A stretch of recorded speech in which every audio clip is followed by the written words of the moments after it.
Good day, Russ. Good Good day, day. Mitch. How are you? Good. Always a pleasure to have you on these Mm-hmm. episodes. And today we've got another Mm-hmm. fun-filled triple header. We have got the singer of Queensrÿche, or the former singer of Queensrÿche, I should say now, Jeff Tate, and he's embarking on the Farewell to Queensrÿche tour. It's just I get along with Jeff. I've always gotten along with Jeff. We've done Mm-hmm. countless interviews. I mean, probably 20 or so. Wow. And you know, I enjoy his voice. I enjoy the music he makes. I enjoy talking to Mm-hmm. him. I enjoy going to any show that he's a part of.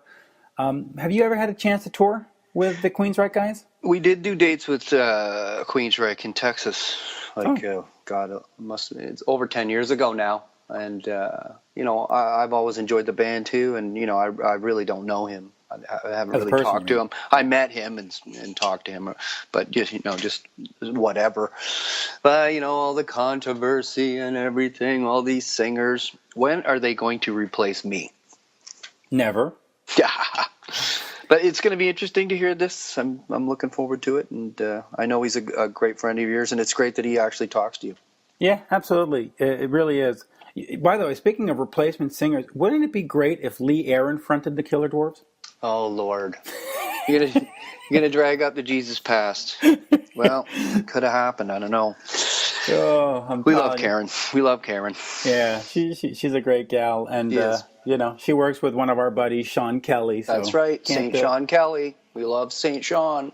Saint Sean. Hey, you know what? Let's remind folks that the Hmm. podcast is brought to you by the Heavy Montreal Festival. It takes place August 9th and 10th at Parc Jean Drapeau and features this year Metallica, Slayer, Offspring, Lamb of God, Anthrax, Twisted Sister, and many, many more. And of course, Hmm. on the tail end of the show, we've got a band called Whitechapel, and they are part of Heavy Montreal this year, and they're going to be talking about that experience.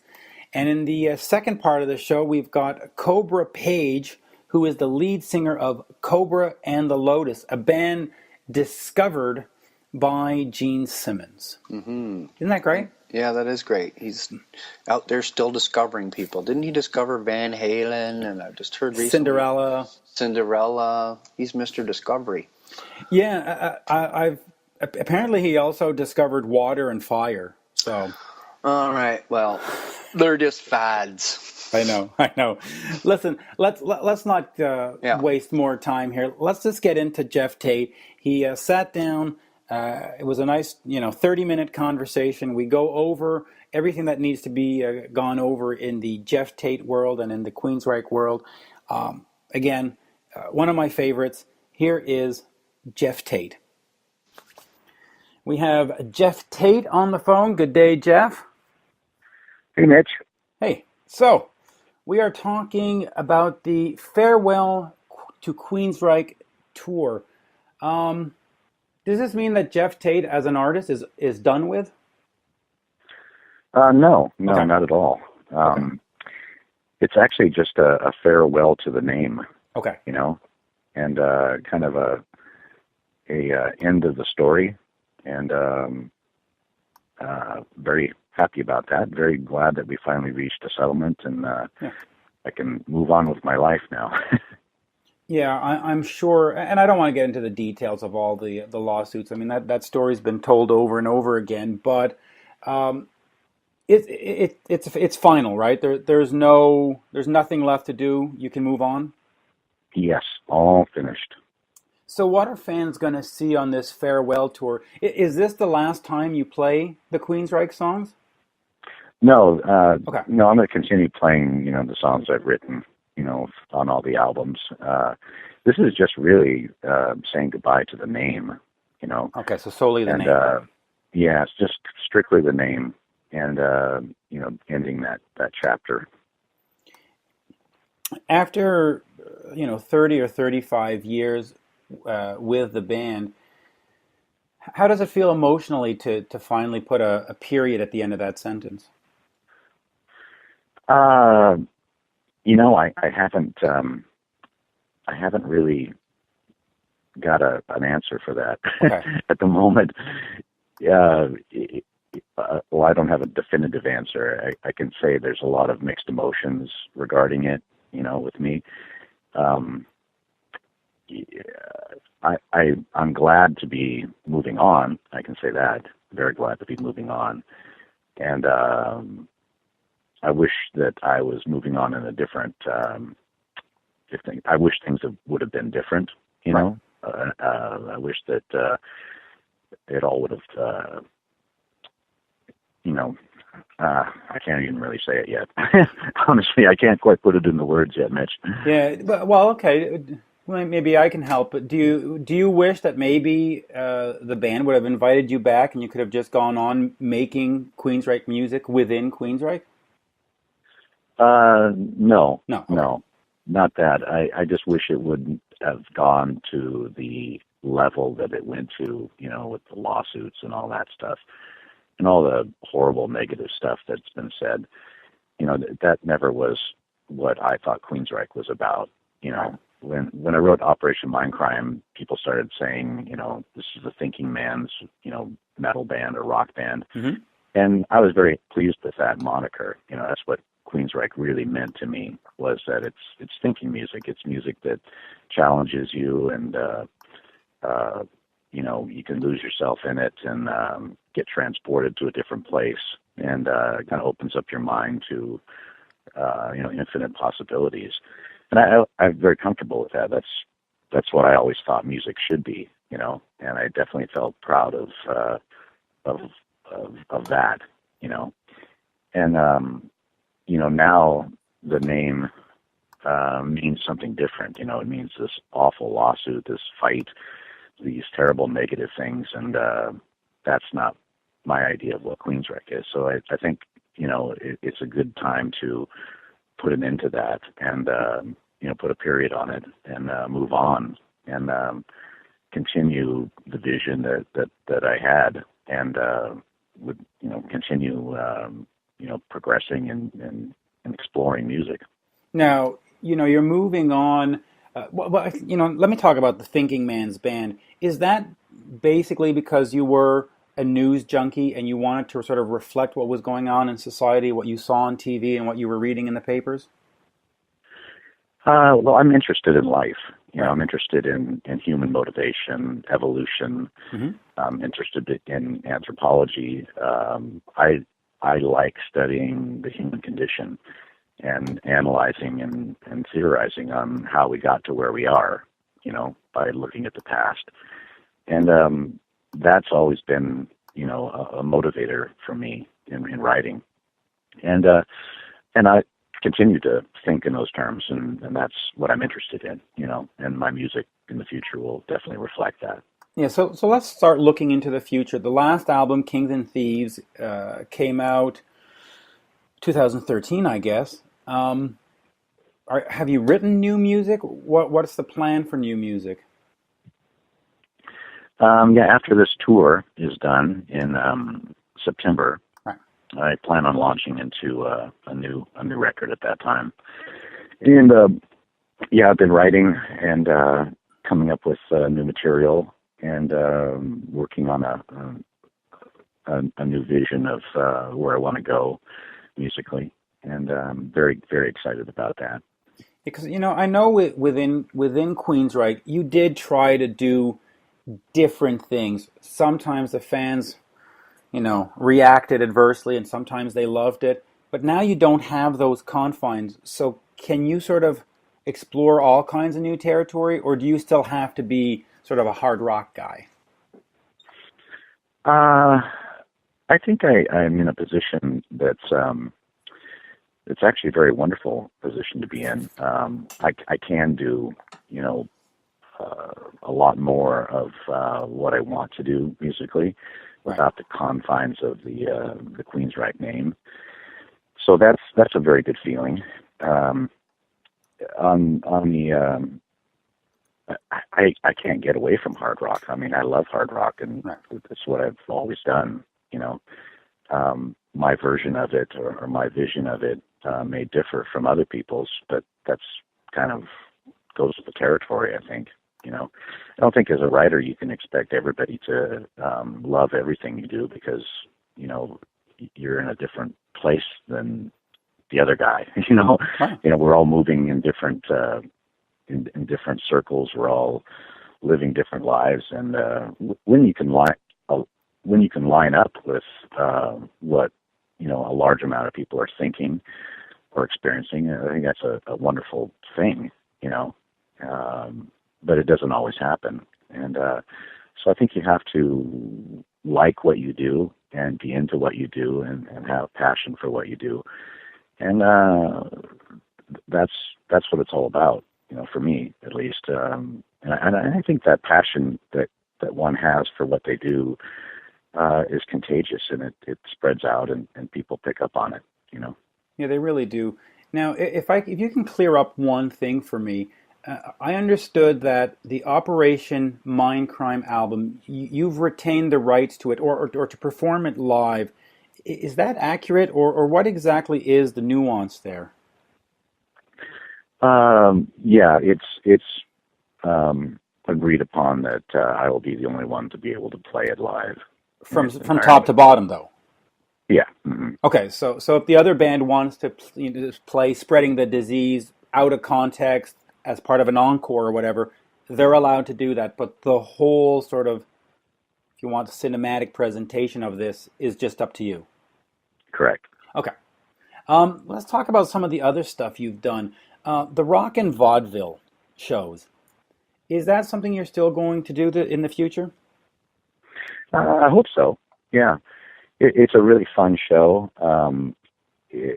From an audience standpoint, it's very entertaining. There's drama, there's comedy, there's a lot of great, rock music, starting from the 50s all the way up to the present time that we do. And it's a very, very entertaining show.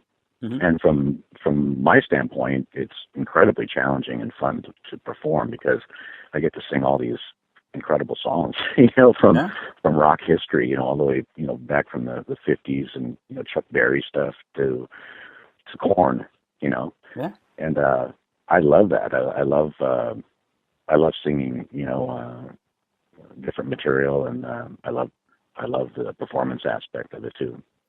Is that something that you might incorporate into a future album, all those different styles, and sort of pick and choose and say, hey, that would be kind of cool for me? Possibly, I never say never, but it's not really where my focus is at the moment. I'm working on a new original music presentation. Okay. At the moment. I did forget one thing about Operation Mindcrime. Why is that album so important to you to hold on to? What is so special about it? I mean, it sort of is your life story, or a slice of your life back in the day in Montreal and the bar, right? Is it because it's so personal that you insist on keeping it?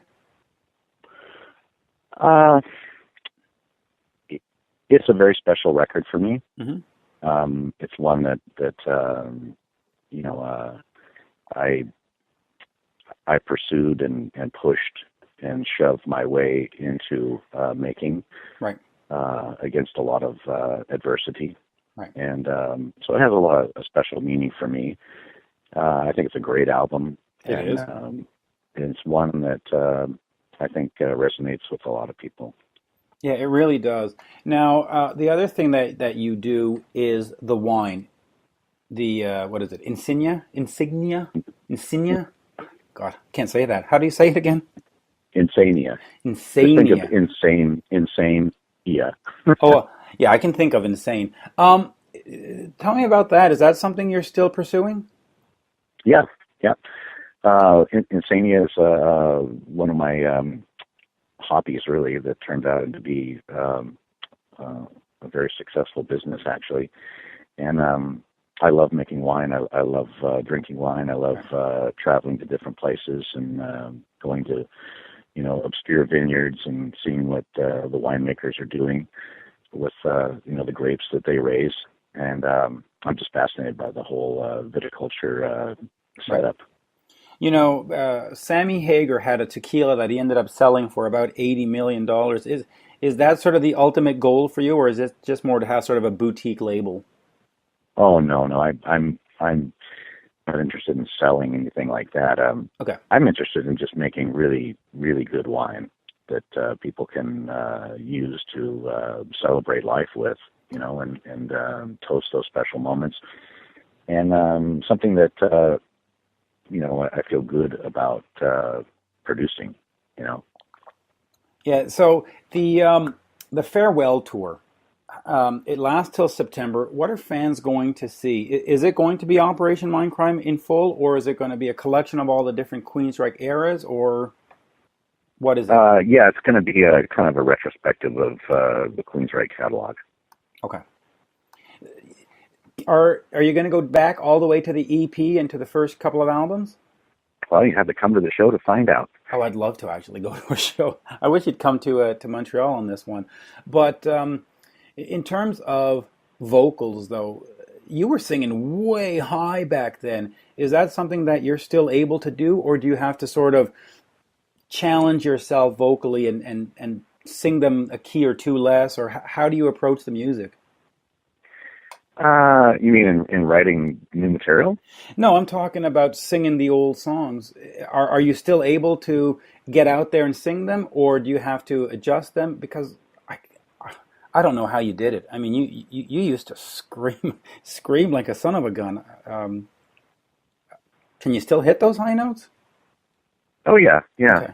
It's I'm not in a wheelchair yet. No, I'm I don't know how to explain it. You sing what you write, and you write what you feel, and you give a song what it needs, well, at least your vision of it, I think that, singing high or singing low for a reason of, well, this is what I can do, kind of a show off kind of thing is not what I'm interested in. Right. I tend to lean more towards, well, what is the song conveying? What's the sentiment, behind the lyric? What's the music doing? And first and foremost in writing, I try to come up with a melody, right. that's pleasing to me, that I feel conveys the emotion of the song, and right. And then build on it from there. But just to sing high or sing low, or for an I guess it's more like I don't look at music as a sporting event. Right. It's not a competition to me. It's an emotional thing. Right. It's an emotional presentation, really.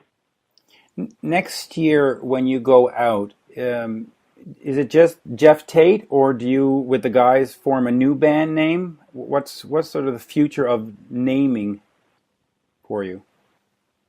Well, I'm going to be announcing some information Okay. Later in the summer regarding that. Okay. Yeah, it's a little too early to talk about it at the moment. Fair enough. I'm pretty much saying, I'm writing a new record right now, and after the tour, we'll begin recording. Now, you own some of the internet properties like Queensrÿche.com. Is that something you have to give up, or can you keep that, or how does that work? Can't talk about it. That's a legal thing. Okay, so we'll leave that. Then what else do we need to cover? We've got a great tour. Anything else? You got anything else. The band that you have right now, and I'll end on this. Is that the band that's going to be on the record, or do you plan on bringing in a whole bunch of guest musicians? I'm kind of undecided at the moment, right? And that's going to be one of the things that I announce over the summer.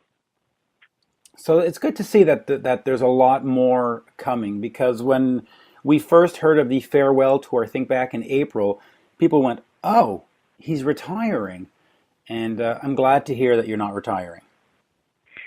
Yeah, I got a few more albums in me, I think. Yeah, and the last one was really great. I mean, I don't know. I've always enjoyed Jeff Tate. Whether it's in Queensrÿche or solo, I've always enjoyed what you do. Well, thanks. I think that, music is something that for me, now maybe I'm completely off base here, but I grew up in a time where we didn't have genres like we do today. In fact, we've gone so far as creating subgenres now, you know.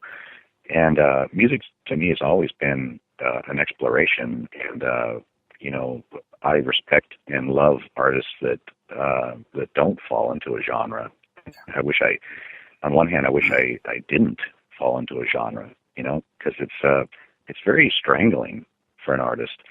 I wish people had more of an open mind where they could just hear something and you know, judge it on the merits of what it is.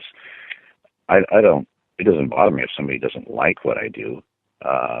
It just, you know, I can't expect everybody to like everything, you know, that I do, or I don't think any musician does. You know, you just do what you like, and you get involved with musical situations that inspire you, you know. And I'm a collaborator. I like to work with different people. I like to write songs with different people. It's a wonderful experience. I wish that everybody could do it, you know, to work with somebody and create a musical piece. It's a very satisfying thing. But to judge music and call it, you know, bad or good, I don't even understand that kind of mentality, you know. To me, there is no bad music. There is no good music. There's just music. Yeah, you know, I agree with you. You on that. You relate to it because it's speaking to you based upon your life experience or what you can envision, what your imagination is. And you know, if you hear something that doesn't inspire your imagination or doesn't make you feel a certain way that you're expecting, it doesn't mean that music is bad. It just means that it's different than what you're looking for at the moment. Yeah, you know, I fully agree with you. I just posted on my Facebook that I liked the new Ace Frehley album, and a bunch of people wrote, "It's horrible, it sucks," and it's like, it made me smile, and I enjoyed the 45 minutes. You know, piss off. Yeah. Yeah, you know, don't tell me what I should like. I liked it. I think that people that make those kind of statements are... They're just looking to hate. I feel sorry for them because they're missing out on a gigantic slice of life when they condemn everything that they hear if it doesn't fit into a neat little parameter that they're comfortable with, you know. Yeah. Anybody that says that music sucks isn't somebody that I want to spend time getting to know. Yeah, you know, I fully agree, and I'll end by saying this. You know, Bjork, that artist, I don't like anything she does. I just think that it's a waste of my time. But I will never go and tell somebody she sucks. If you like it and it makes you happy, you know, God bless you. I just don't have to listen to it. I mean, as a musician, listening to what she does, it's very challenging, even for a musician to listen to. You know, and it certainly doesn't suck, and she's not horrible. No. It's just that the music she makes appeals to a certain kind of person. Yeah. You know, you either are enchanted with her or not. You know, that to judge her music as horrible or she sucks, that's a low intellect person right there. Yeah, and there's so much music out there for everybody to enjoy. There's something for everybody, and you know, I happen to enjoy what you do, and I happen to enjoy what Ace Frehley does, and that, so be it. And all those haters, you know, leave me alone. Go away. Jeff, always a pleasure. Thank you. Yeah, you bet. Thanks, Mitch, for understanding my situation and going easy on me. Well, you know, it's the legal stuff. It has been in the news for 10, 12 months, if not longer. And it's, to me personally, it's tedious. And I think part of what makes reporting great is to find the gem or the something that not everybody else is doing. You know, if you watch CNN or Fox News or MSNBC and they talk about, you know, this tragedy and they all have the same information, at some point it just becomes white noise. You want to tune into that channel that finds that one thing that's not being said everywhere else. And, you know, I know lawsuits are not fun, and I didn't want to talk about it, quite frankly. I'm glad we didn't talk about it. It's just tedious details and doesn't Yeah, advance the story. you touched on something that I'd like to comment on, Yeah. and that's it has been in the news for so long, Yes. and it's what people think about now when they hear the name Queensrÿche. Yes. And that's not at all what I'm interested in thinking about or talking about. An analogy for you. My wife and I used to go to this wonderful Italian restaurant near where we live, and it was operated by this family who came from Italy, a man and his wife and their 3 daughters, and they made just exquisite food. It was just so original and different and unique, and they had a very romantic environment in which to serve it in. And they had it for, I don't know, 15 years, something like that. And then they retired, and some other people bought the restaurant, bought the name, and continued on with the restaurant. But the whole thing changed. The food was mediocre at best, and what they did was they compensated by creating gigantic portions, gigantic portions of mediocrity. And the name is the same, but everything else is different. And that's kind of what Queensrÿche is to me. It's not the same anymore. It's not what I envisioned it to be and what I was striving, for years to make it.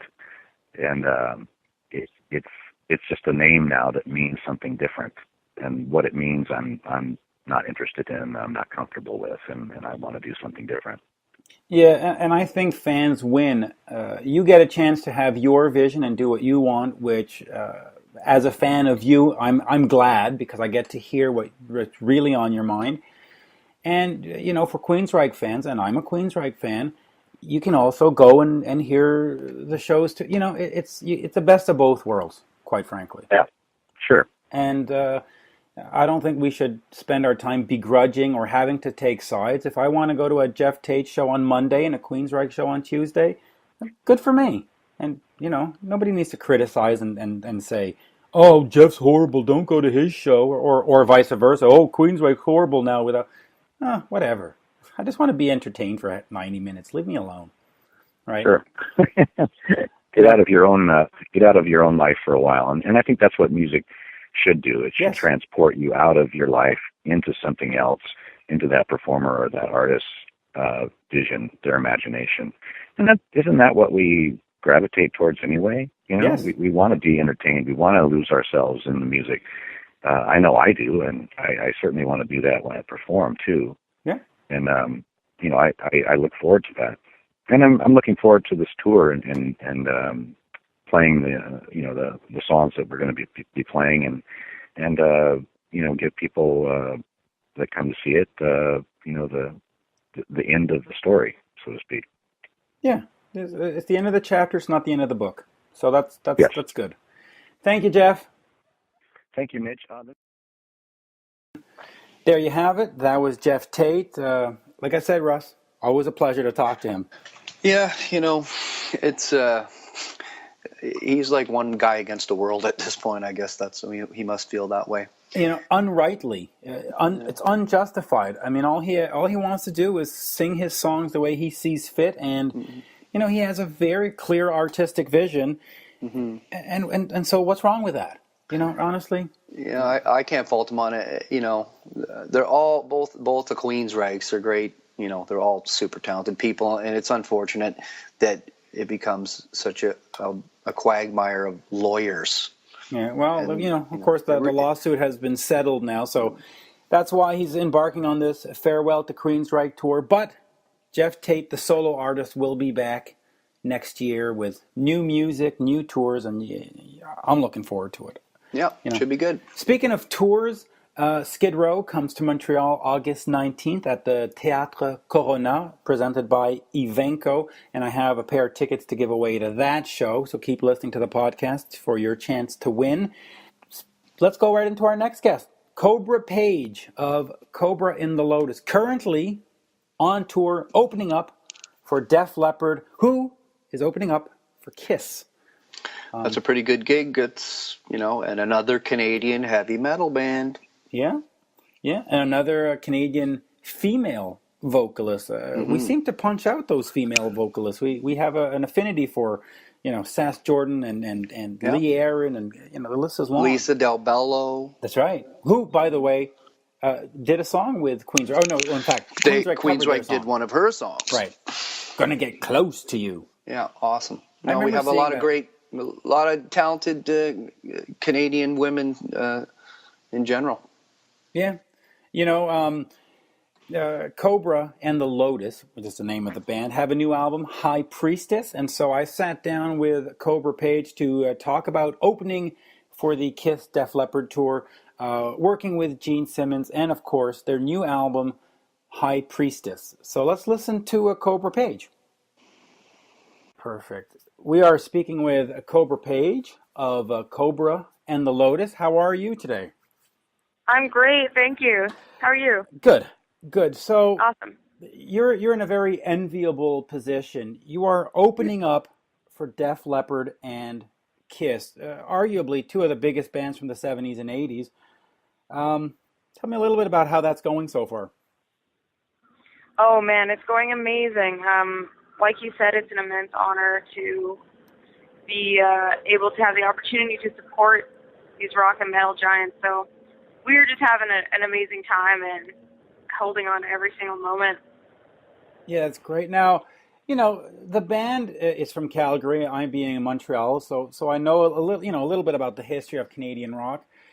You're a little more heavy metal than those two bands. For this tour, do you have to tone it down? Are you making adjustments, or are you simply just blowing off the roof and winning new fans? We're just going out there and being ourselves. Okay. Yeah, we haven't changed anything or tried to tone it down. I think it's dangerous when you're not authentic to yourself. Yeah, absolutely. You're not usually as good, even if it's not people's style, but to change yourself, So, no, we're just going out there and doing our thing. Kobra and the Lotus. The Kobra and Lotus. So High Priestess is the new album. You worked with Johnny K, who's worked with Megadeth and a bunch of other bands. Tell me about the album. Tell me about working with Johnny. It was amazing to work with Johnny K. Johnny is very inspiring, and he is very vibrant and excited about creating still. And that's just the kind of energy that you want to be around.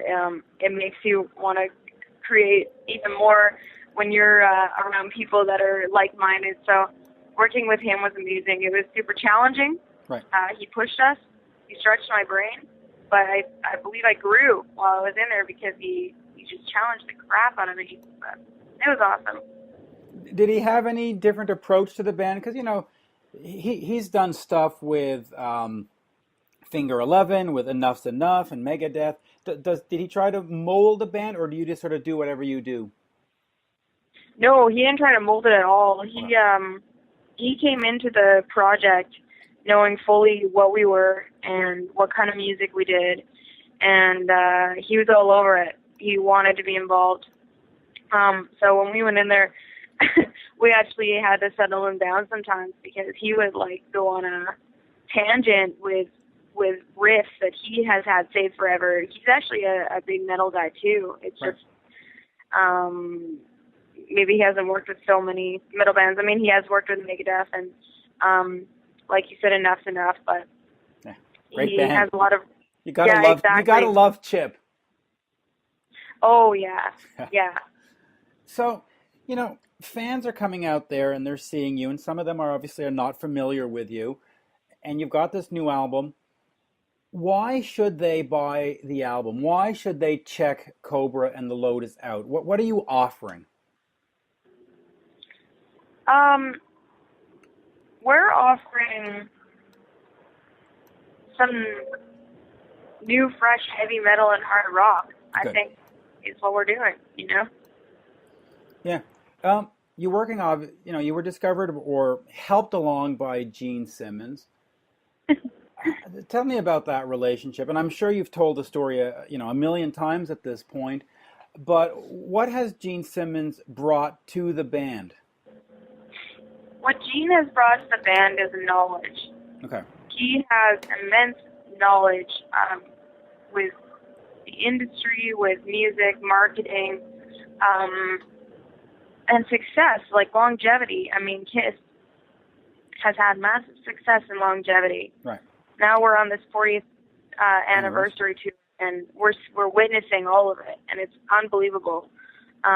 He's turned it into a machine, and he offers all of that knowledge to us. So if we want to know anything or help with, hey, how did you guys do this? And he's really been an open book. He has so much knowledge to offer.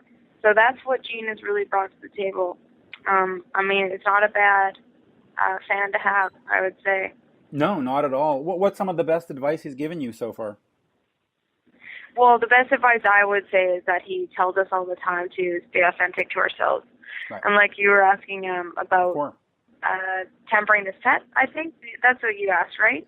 Well, I was sort of saying, do you have to sort of mold it more into sort of a hard rock set rather than a metal set? Yeah, and you know, that's a question that I actually asked him before we had headed out towards Salt Lake City for the first show.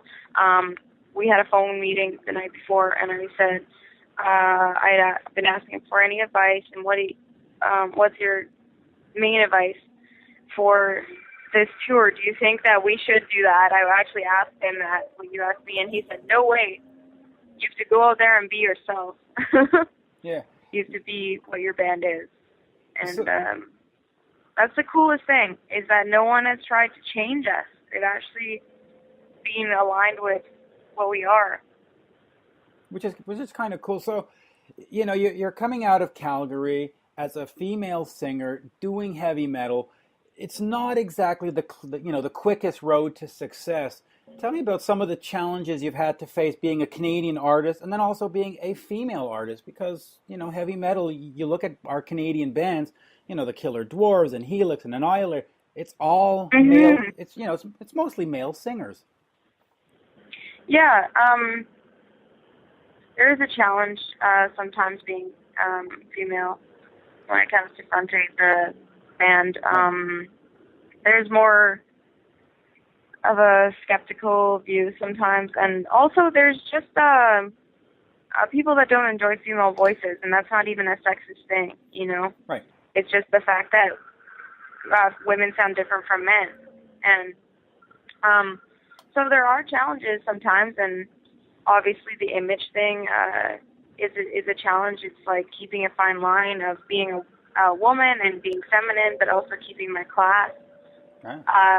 And in terms of being Canadian, though, I don't find that actually affects us. It's been a very opposite trajectory for us, where we have actually not been successful in Canada. We've been successful in other places and gone backwards into Canada. Right.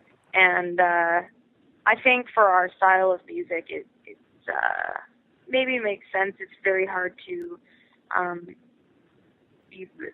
come up in the underground, because we're not really underground metal Right. anymore. So, you know, that there's not a place for us there, and so that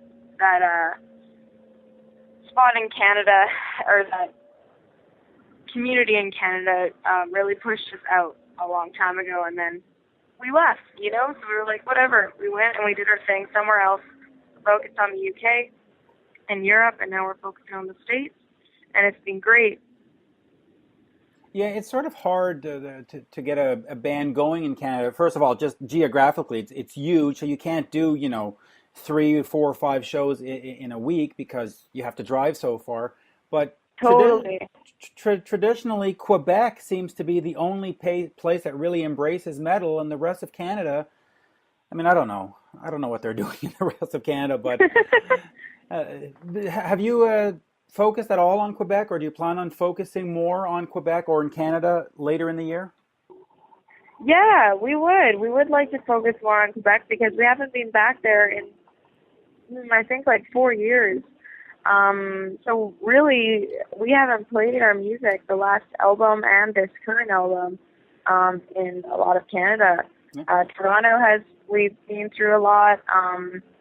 But I know Quebec is the mecca for a lot of that stuff, so Try to we come will. back. We'll go back through there. It's just got to be the right plan, I think, and the right presentation. Yeah, absolutely. If that makes sense. Yeah. Yeah, it has to be the right situation. You know, these days, or let's put it this way, back in the day, in MTV days, 1980s, you released an album, you put out a video, you hit the road, and people bought the album. That sort of concept has changed. Now it's an iTunes single and a YouTube video. It's very sort of centric on the one song. Why was it important for Kobra and the Lotus to actually make High Priestess? Why make an album? Why not just throw out a song on iTunes and then 3 months later throw out another song? Because I love everything about the album art and the hard copies, and I think Agreed. Actually a lot of people in metal do too. Agreed. They still collect that stuff, you know? And it's just I know everything has changed a lot, but I don't know. I still think it's important, even if the music is more like a business card. Right. Because our albums are dirt cheap. They're literally there, you know, just so that people can have the music quickly and easy access. Throw it in their car. I mean, when we're at shows, one of my favorite things is to have the albums and be there just to sell these albums, which, you know, they're not very expensive, No. but they can have them. They can have something to hold, and I don't know. I think that's way more nostalgic. Yeah, I was getting a sense that the album was becoming a lost art, and I just think that's sort of a horrific thing to happen to the younger kids, that they can't have something to hold on to. It's just, oh, I love this one song. How terribly sad. It is, yeah. Speaking of one songs, the song "Soldier" just came out on a video. I interpret it as being sort of an ode to the Canadian military, or to the military in general. Do you come from a military family, or what's the connection there? No, my parents actually volunteered with the military a lot when I was growing up, though. And we had a girl that was living with us for quite some time that my parents were raising like a daughter, and she was in the military. But yeah, they just made us very aware of the troops and the people that were doing this every day, and remembering that this was happening while we were living our lives. And so when I heard the music, I just thought it was a great opportunity to write a song that was dedicated, To the military. Yeah. No, Yeah. It really is a great song. So what's the plan then in the future? So I think your last show is August 12th in Toronto on this KISS Def Leppard tour. Then what? Then we're planning to continue touring. I'd like to go through the territories twice with this album, so Okay. that's my goal that I've made, and right now it's too early to say specific details, but we're planning on staying on the road, and yeah, probably going overseas after this tour. Okay. And then we'll come back again and hopefully do it all over again. Sorry to cut you off there. No, I'm sorry. I cut you off. But do you find a noticeable difference between sort of the European, UK, Germany crowds compared to Canada and the States? Yeah, there are definitely cultural differences. And it's not even inside the country, or the country specifically. It's like city specific, which is really wild. There are some countries that are very different, though the way people like enjoying the music. Some crowds are way more observatory, Right. and they prefer to stand there, and then they cheer in between the music, but while you play, they're very still. That sounds like Toronto. And Toronto's actually been wild every time we've gone there. Okay. Yeah. Having seen shows in Toronto and Los Angeles, that's sort of what I have observed over the years. They sort of stand there, they show up 3 songs late and leave 3 songs early. Oh, man. That's what we heard about LA, actually, and we haven't experienced it yet, but... Well, we'll see. Excuse me. Yeah. We'll see. Yeah, we will. We'll let's finish with this. what's the impact of social media on a band like Kobra and the Lotus? Because, again, like I said, back in the day, it was an MTV video with some radio airplay. That was it. Thank you very much. Now you got to be on Facebook, Twitter, and Pinterest, and all these things. How do you sort of manipulate all those social media, and what's sort of the game plan? Oh man, it's crazy. Because you're right, there are so many social feeds now that you have to be interacting on. And I was never a social networking person before the band was really taking off, so I'm still trying to grasp it and Right. try and get better at it, because I'm not so good at it. But it's very, very important nowadays that you're interacting with your fans and constantly updating things and giving pieces of your life almost away. Right.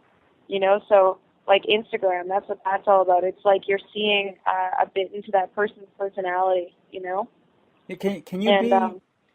Sorry, I was just going to say, can you be a successful band without doing that? Can you not have a Facebook and not have a Twitter and sort of still have a career as a new band? I don't know of any that are doing that right now, so I would have to say no. Right. Because how would people know about you? If there was Right. no social media, it definitely doesn't go by flyers or word of mouth anymore like that. Or with this anyway, with the hard rock and metal, for anything, I think it's just Facebook especially has become this super simple, fast way for people to follow you really easily, Absolutely. You said that on Instagram, you're sort of giving away part of your life, but isn't that sort of what you're doing through the lyrics of your songs anyway? Absolutely. Okay. Yeah, definitely. In the lyrics in our songs, you can see into somebody a little bit. Not all of them though are so.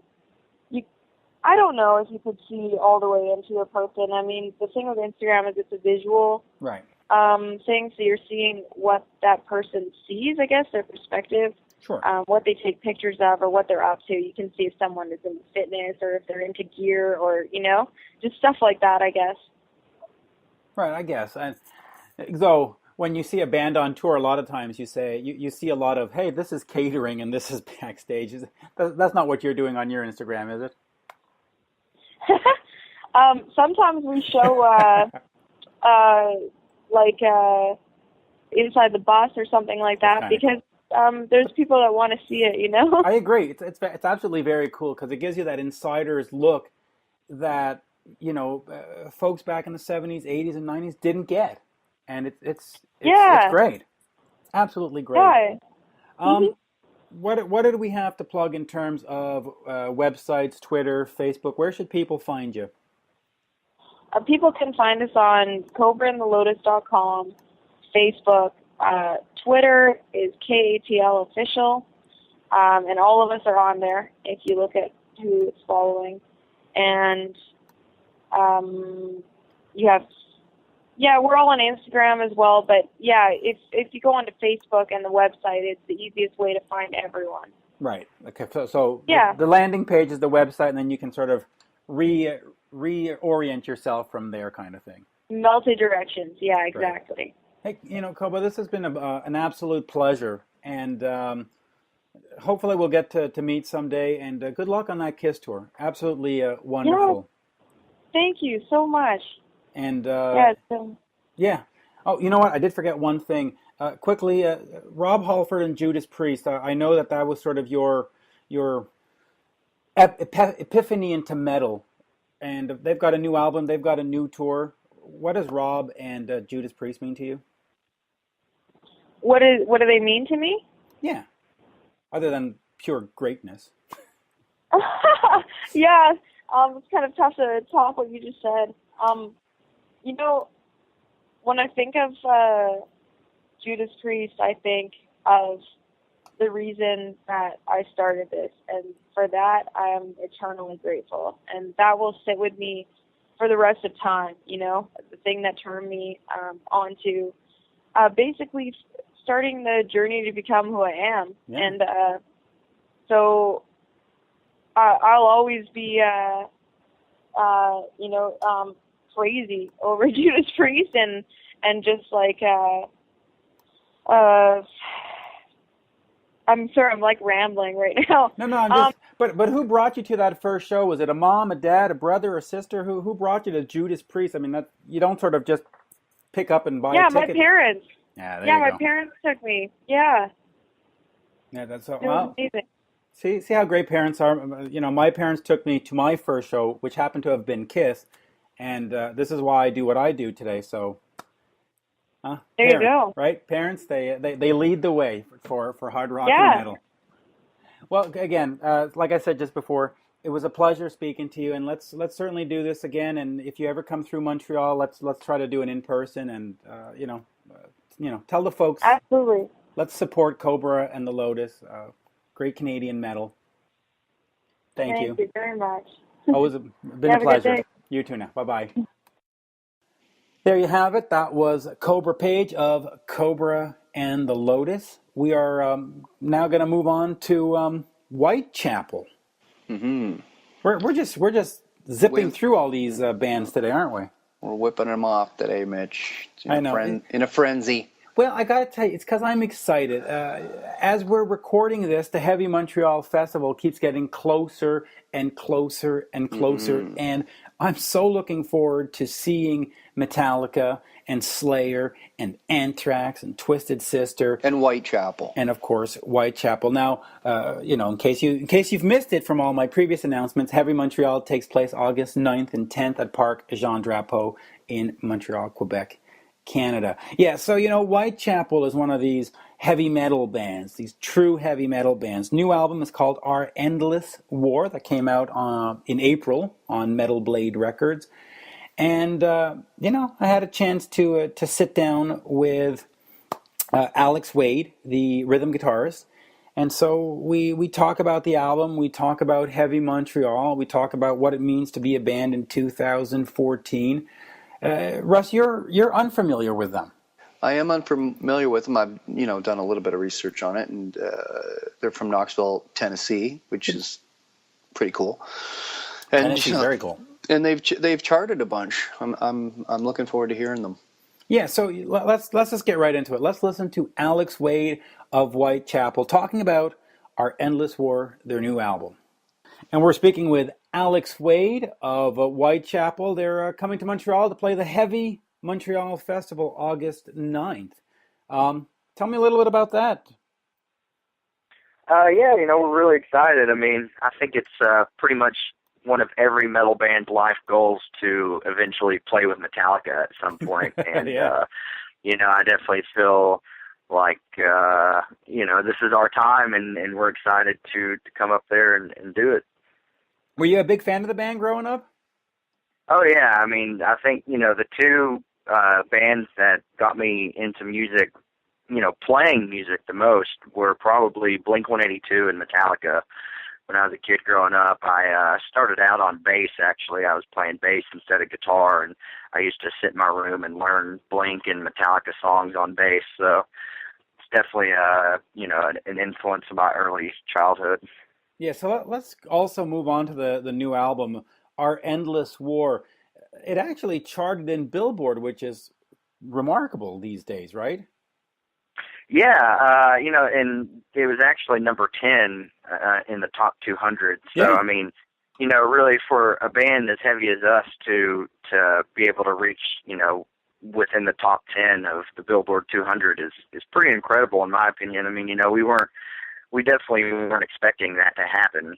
So, it was definitely a very nice surprise to see that our fans supported us so much and, really came through and, actually bought the album instead of, illegally downloading it and stuff. Yeah, it is kind of remarkable, especially, as you mentioned, that it's so heavy because the charts these days, or even for the last 20 years, has just been this horrible pop that just never seems to stop, and you beat it. you beat the system. Yeah, absolutely. I mean, for a band like us that doesn't even have any singing whatsoever, I mean, we don't even have, like, screaming in key. A lot of bands, like to, I guess, kind of like scream, but it kind of sounds like singing. Like, we don't even have that. So, for us to be able to hit those charts is really amazing. Now, we mentioned Metallica before. What does it take for a band like Whitechapel, a new band, to get to that level? Is it still possible to get to that level in this day and age, given there's just so much on the internet, so much on YouTube, so much on iTunes? Can you still get to that level? Honestly, Metallica level, no. I don't think any metal band will ever reach that status ever again, just because, with, like you said, with the internet being there, it's, there is an oversaturation with the music industry.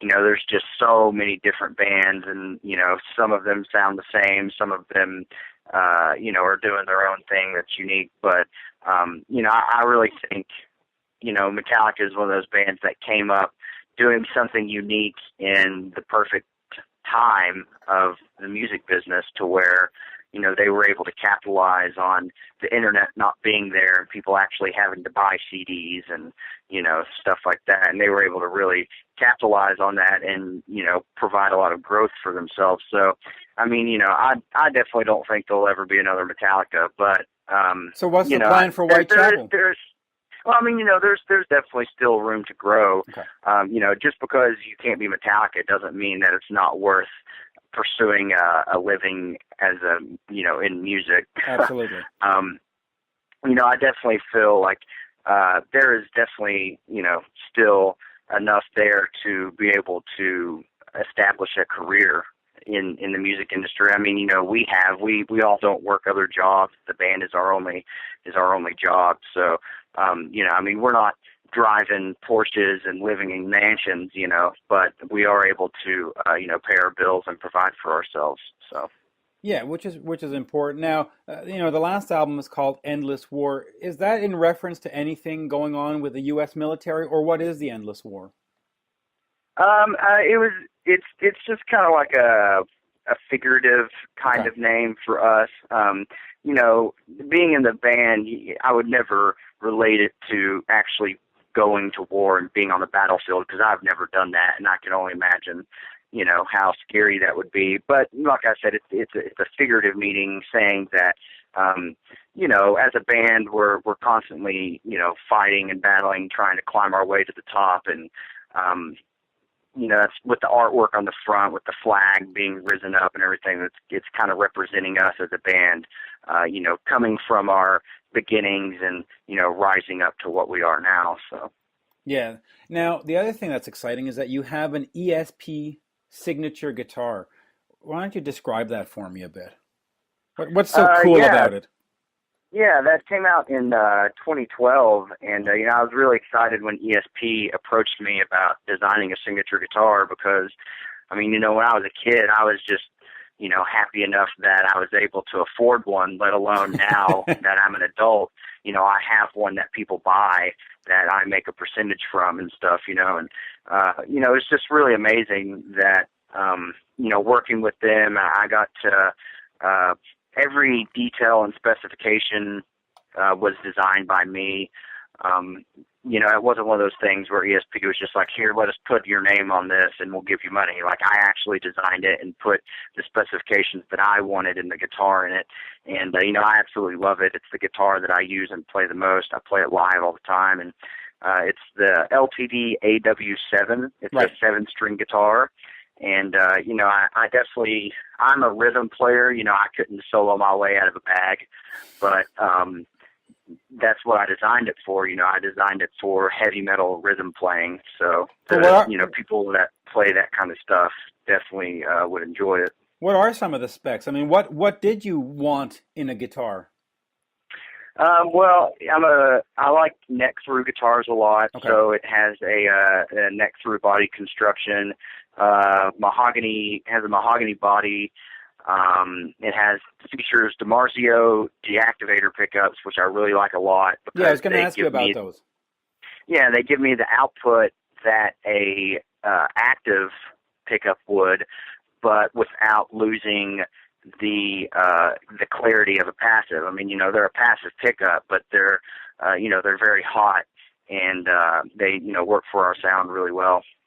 Now, moving forward in 2014, you've only got a limited amount of shows left, 5 or 6 in August and 3 or 4 in Australia in September. What does the rest of the year look like? Are we going back we're working. Yeah, we're working on another headlining tour that we're going to be doing this fall. I can't really go into too many details as we haven't announced it yet. But yeah, we'll be doing that, and hopefully we'll be looking towards hitting some more Canada dates on that headliner as well. Yeah, that'd be nice. Actually, before you hit Heavy Montreal, you're playing Ottawa on what is it? The 8th, I believe, August 8th. Yes, that's correct. So then, now, how long do you stay on this Endless War tour cycle and album cycle, or do you start looking for new songs for next year already? We'll probably be touring on this album cycle for at least the next year and a half. So we'll finish out this year, and then we'll probably tour all of next year on our Endless War. And then after that, we'll be looking towards writing some new songs and, possibly putting out a new album. But that probably won't be, until 2016 or something of that nature. Okay, great. So, if fans want to check you out, they should obviously go to whitechapelband.com. Is there anything else you'd like to add? Just if you're a fan of heavy music, definitely check out our new album, Our Endless War. Yeah. I definitely feel like it's for all fans of Whitechapel, whether it be old fans or new fans. There's a little bit of something in there for everybody. So. Yeah, and if for people that are listening that haven't heard the band before, what could they compare it to? If you're a fan of whatever, Lamb of God, is Whitechapel for you, or do you have to be a fan of, who's this for? Yeah, definitely. I mean, it's definitely just for anybody that's into extreme kinds of metal, Yeah. There's definitely, we're not Avenged Sevenfold. There's no singing or, you'll never hear Whitechapel on mainstream radio. They play us over at Liquid XM because, that's a great radio station. But, it's definitely for people that, that like Lamb of God, Slayer, Slipknot, those kinds of bands. It's amazing that you mentioned Sirius XM's Liquid channel. Is that still important to get radio play, or is it really all about the live show these days? No, I definitely feel like, the Liquid Metal is definitely a really important channel. There's still, tons of subscribers that check that station out, and Jose over there always takes really good care of us, and, they're always jamming. I know they loved the new record. They were jamming the heck out of it, so, we definitely love the people over there at Sirius XM. Great. Well, thank you, Alex. This has been a great pleasure. Yeah, no problem. Hey, thanks a lot. Thank you. Bye-bye now. Bye. Oh, that was a great interview, Mitch. Thank you. I'm looking forward to hearing this band. I wish I could be with you at Heavy Montreal to see all this excitement. I wish you could be on Heavy Montreal, but we'll see someday. Yeah, maybe. Someday down the future. Again, Heavy Montreal takes place August 9th and 10th at Parc Jean Drapeau in beautiful downtown Montreal. Skid Row is also presented by Evenko, the promoter, August 19th at the Théâtre Corona in downtown Montreal. I have tickets to give away to that. And for those of you in the Ottawa region, my good friends at the Obsession Club, a club that you've played quite a bit, Russ. I have. I played there. I think I've done 3 shows there. Yeah, one with Karabi and 2 with the Dwarfs. Yeah, that's a great club, and the people really support live music there. You're guaranteed a full house. Yeah, and they have Skid Row. Plus, there's a strip club in the basement. A peeler bar, as you like to call them. As a peeler bar, as we call them. Yeah, there's always this. That makes for an entertaining evening when the first floor is naked girls and the second floor is rock and roll. Yeah, it's it's Canada, man. That's how we roll here. But that said, my point being is that Skid Row is playing, not the Peeler Bar, they are playing upstairs at Club Obsession August 17th. So if you can't come out to Montreal, maybe head over to Ottawa. And like I keep mentioning, if you can't catch them in those cities, they're on tour. Catch them somewhere. Do yourself a favor. Great live band, much like the Killer Dwarfs are a great live band. Absolutely. Yep. Go out and support the Skid Row. Say hi from the Dwarfs. Support and the Mitch. Dwarfs. Well, you know what? I think we should just say support live music in general. Exactly. That's what our point we're trying to make. Yeah, you don't support it, it disappears. But hey, we don't want that. And also, head out to Heavy Montreal. It's a great festival. Started in 2008, and I would like to see a Heavy Montreal 2015 and 2016 and 2017. Well, it's got to keep going, and I think it will. Awesome. Go out and support it, and it'll still be there. Well, there you go, Dwarf. I was going to call you Dwarf. We have perhaps been doing this too long. What people don't understand that when we record these, sometimes we'll do 2 or 3 in a row, and your brain starts fizzling out towards the end. But always a pleasure. Likewise. Support live music. Support the Whitechapel, Kobra and the Lotus, Jeff Tate, Heavy Montreal, Skid Row, me, Russ. Everyone. Everyone. Thank you, folks. Cheers. Good night.